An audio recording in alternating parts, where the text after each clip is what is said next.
So this one happens a lot more often than you might think, and I'm not even sure actually how I usually end up in this position, but a lot of times I end up kind of in this hub, and usually like there might be one leg over and one hook stuffed here. Maybe he's setting up like a hook guard or something like that, and I need to start to shut it down. So what I'm going to do is I'm going to come over and I'll bring my elbow to my knee, keeping his foot but strapped with my either hips or my legs here, right?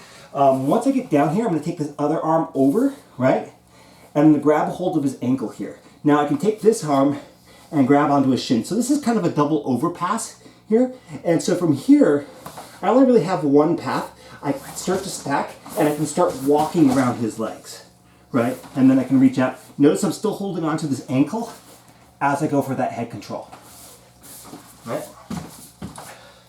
Now, the other variation of this is I might have the underhook onto this leg. And this is a little bit of a better version of it. So what I'm going to do is I'm going to grab onto his hip. I'm using this hand to hold onto his ankle and keep it pinned to his butt the whole time.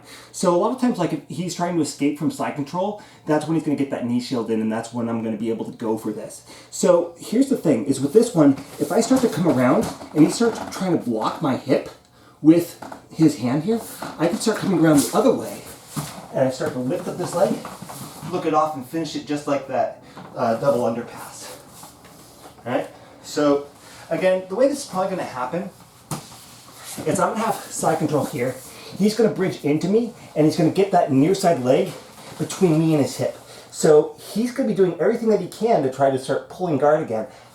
And so a lot of times, I'm just going to come under here, and I'm going to just grab his ankle here. It's a really, really great habit to get into.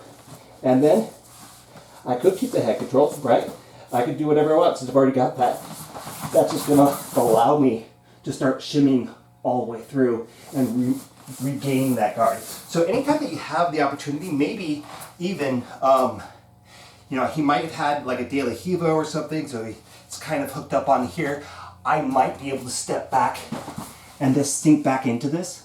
Now, maybe a little unrealistic, but something along those lines where I have this opportunity. Maybe he's right now trying to shoot up for a triangle or whatever, but I still have this. And even so, you see, I've got one arm in, one arm out right now, but because I've got this bottom leg trapped, there's no chance for a triangle here.